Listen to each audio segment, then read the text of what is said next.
समय की बात है। एक घने जंगल के बीच एक साधु अपनी कुटिया में रहता था। साधु तपस्वी और दयालु था और जंगल के सभी प्राणी उसका आदर करते थे।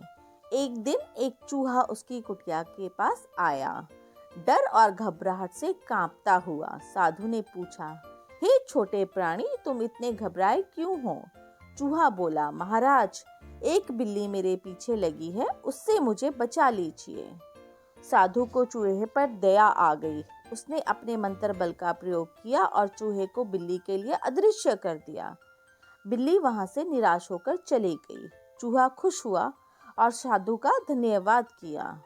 कुछ दिनों बाद चूहा फिर से साधु के पास आया और बोला, महाराज, अब जंगल के और बड़े जानवर जैसे कुत्ते और बाघ मुझे मारने के लिए मेरे पीछे पड़े हैं।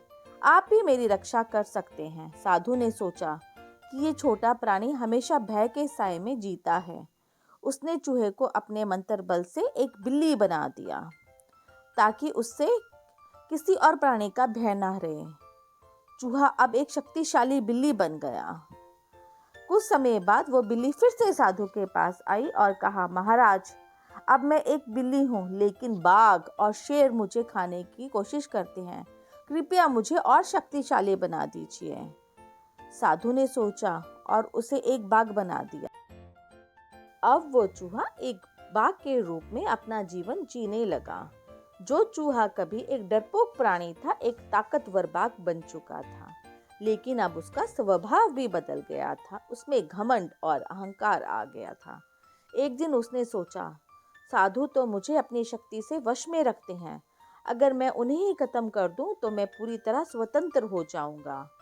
वो साधु के पास गया और उन्हें खत्म करने का सोचा, लेकिन साधु उसका इरादा समझ गया। साधु हंसकर बोला, हे मूर्ख प्राणी, मैंने तुझे चूहे से बिल्ली, बिल्ली से बाघ बनाया, लेकिन तूने अपने मूल स्वभाव को ही बदल दिया और मेरे एहसान को भूल गया। साधु ने अपने मंत्र बल का प्रयोग किया और उस बाघ को वापस एक चूहा बना दिया। चूहा शर्मिंदा हुआ और जंगल के कोने में छुप गया।